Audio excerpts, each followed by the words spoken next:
Hello, welcome back to the Walk Up 18. I'm doing my second series here. I hope everyone had a fantastic week at the Century tournament. I could tell you that I was not on Hideki to win that tournament. Was an excellent tournament though, right? Hideki pretty much had that one in control come the weekend. But it was really great to see the guys back out there. It was a really competitive tournament. We saw lots of guys go really super low. Probably going to inflate their stats here for the first few weeks of the season, right? With the putting and the birdies are better. But I hope everyone did well. Just a quick recap. I did okay in my Draftkings. I actually came out positive for the week. One good thing that I took away is that I entered multiple different contests. I entered a few winner take-alls, and I want to share with you which ones were profitable to me. I did not win any of the winner take-alls. I came in about third to fifth, but I did win in the multiplier. So the one multiplier that I did well in was a $25 entry that there's 31 participants and the top nine take home $75. And then I was in the $20 large tournament. So I cashed in both of those. So between those two, I actually came out just about positive for the week, barely. If I had hit any of the winner take-alls, obviously that would have been great. So really, my strategy for this week is I'm probably going to do a little bit more of the multipliers. I know better to do the multipliers, but sometimes those winner take-all top prize money is just a little tempting. So I'll do a few winner take-alls. Maybe I don't learn a lesson, right? But it's really great if you can hit at least one or two of those. It's really awesome. So again, I hope everybody had a great first week. So let's talk about the Sony Open that's coming up that starts this Thursday. It's going to be the first full field of golfers. There's 144 golfers. We will also have a cut this week. I believe it's 65 and ties for the cut. So this is the first week that you're going to have that Friday sweat where your guys are going to be right there, barely on the cut line. But honestly, I prefer the cut events because it gives you such an advantage if you can get all six guys through. Sometimes even five out of six, if it's a smaller field, like some of the winner take-alls, right? So, because if it's a popular player that missed, right, maybe everybody had that person that missed. So, really excited about our first cut tournament. I did a lot of research here on the Sony Open. Again, I already shared in one of my first videos how I do my research. So I'll just kind of share an overview of what I found. Um, this tournament, it kind of there's not a lot of stats you can look at for winners. So it generally used to be a driving accuracy course because it's a tight course. But then they've had recent winners here who are sort of the hit it as far as you can and try to get it on the green so it doesn't matter if you hit the rough. So those have been recent winners here. So there's hardly, according to the stats, there's not really a lot of stats that stand out, right? I did pull a few that I'm going to share with you, and I built a model on Fantasy National. Which again, that one is a paid site, but if you did want, to build some models, that's an excellent site. And I'll show you the model that I built here towards the end when I go over some of the golfers. Um, so let me go over what I found, some of the top stuff that I found, as far as some of the stats that we're going to be looking at here. So the ones that I plugged in to the model were strokes gained approach, strokes gained putting, um, proximity to the hole, strokes gained around the green, and scrambling, just because there's going to be a lot of times where they're probably going to hit it right off the green, or they're not going to, do uh, they're they're going to hit the rough a lot, right? So, a couple of the key stats that I pulled out of here, of the past 26 champions, 17 of them had played Maui the week before. So 17 out of the last 26 had played the Century. So I would recommend, if you're in between golfers, going with one of those guys. It does pay off playing that week before, especially since this is only second tournament of the season. There's a lot of guys that maybe haven't played since October. So that is going to be a huge advantage. So it's no surprise there that those players do well um, in this tournament. So that's a interesting one to look at there. Um, 18 of the past 19 champions has played the tournament prior to winning the tournament. So 18 of the past 19. So you definitely, there have been some first timers here. It's extremely rare. But this course is an experienced course. So you definitely want to look for golfers. At least that's what I'm going to be doing, is looking for golfers who've played the course prior, probably multiple times. So it's definitely a course that's going to pay off for experience. Um, Making the cut, and when you look at some of the stats in the past, that's great, right? Top finishes is great, but even I'm going to take a player who maybe missed the cut versus one who's never played before here, just because playing even 2 days here to me is better than having zero experience, especially in a cut event. So thought that was an interesting stat there. One of the stats for the strokes gained, putting, 10 of the past 13 winners of the Sony Open finished in top 10 for strokes gained putting. So there have been some that finished outside the top 10, obviously. But again, like, I was reviewing here and I was reviewing all the stats, and whenever there is not a lot of clear stats of folks who have come out on top somewhere, I always just like to go to the bread and butter, and that is how you score in golf, right? Approach the green, so you got to get on the green, and then putting. So when there's not a, hey, this is a long driver course, hey, this is a driving accuracy course, hey, right, this is a shorter course, longer course, all that stuff, big greens, small greens. I just try to go to the simplest thing possible. That is, get on the green and get it in for birdie, and please try not to make a bogey, right? So that's really what I'm going to focus on. So I think that's really the one main stat, though, that I would say is that strokes gained putting, and specifically on Bermuda grass here, is going to be one. 9 of the past 14 winners on this event ranked inside the top 50 on the PGA Store in strokes gained putting the year before they won. So there's another one for the strokes gained putting. So I'm definitely going to be focused on that.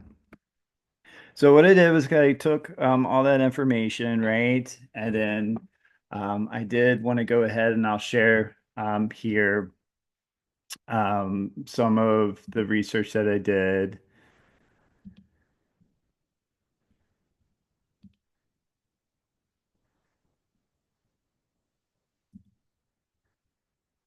Let me see here.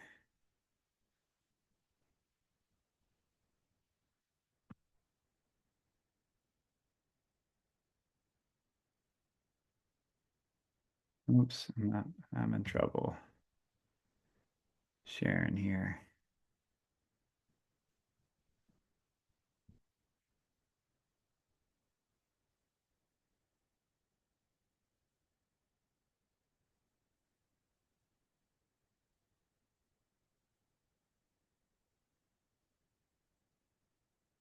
Oh, here we go.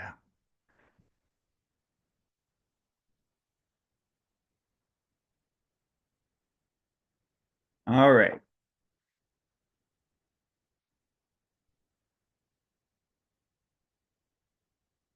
So let's start here. So this was the notorious article that I referenced.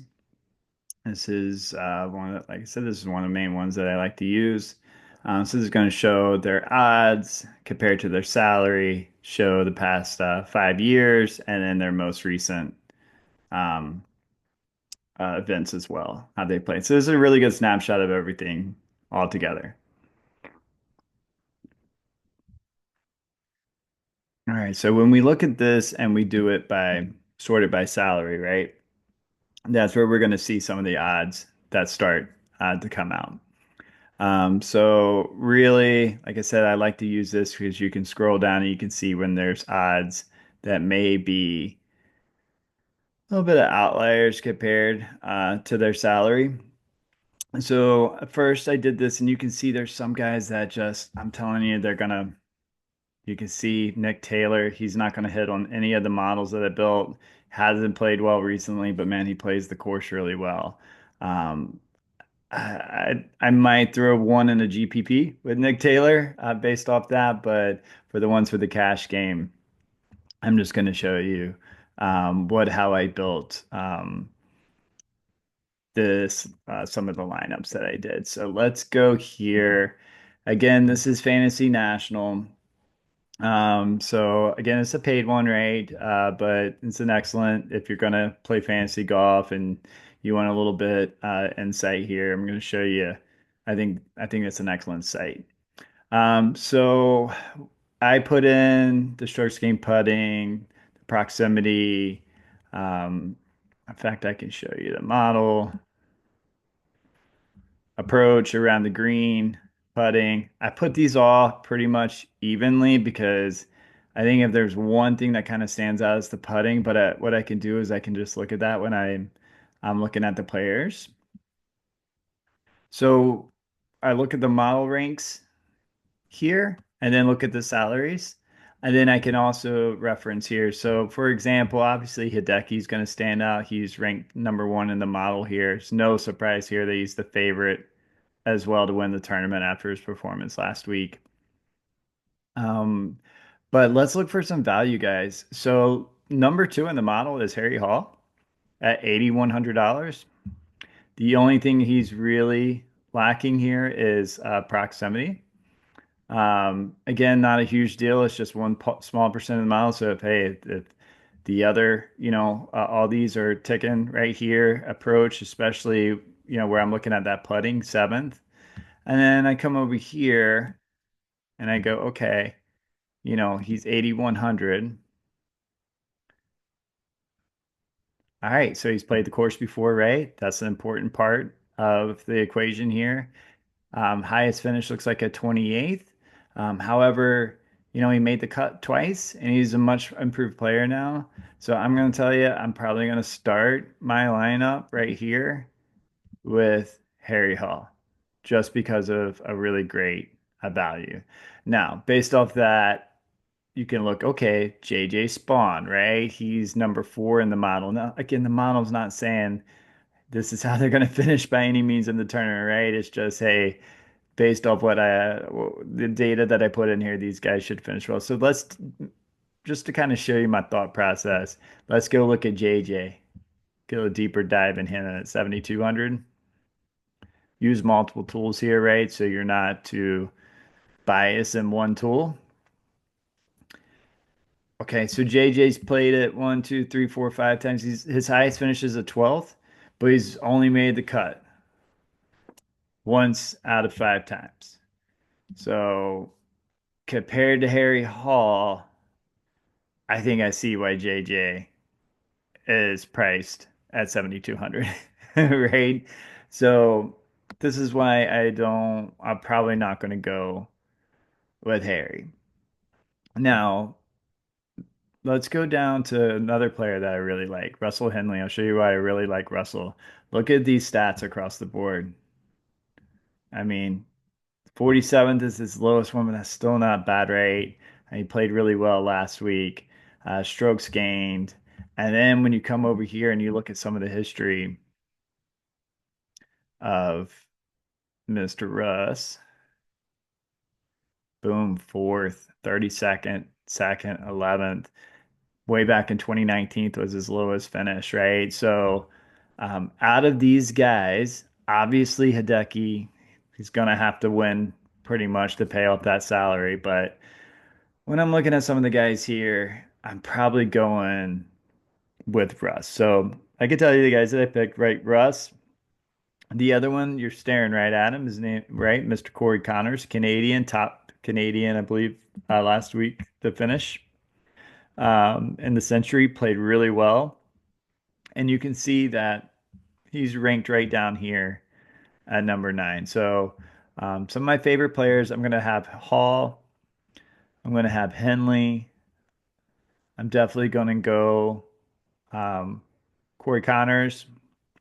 Some of the lower price players that I like, Ben Griffin. So here's another one, 8,200. I don't think a lot of people are going to be on Ben Griffin. So if you come over here, $8,200 and kind of see why I like Ben, he's got the experience here. He's finished, he has a top 12.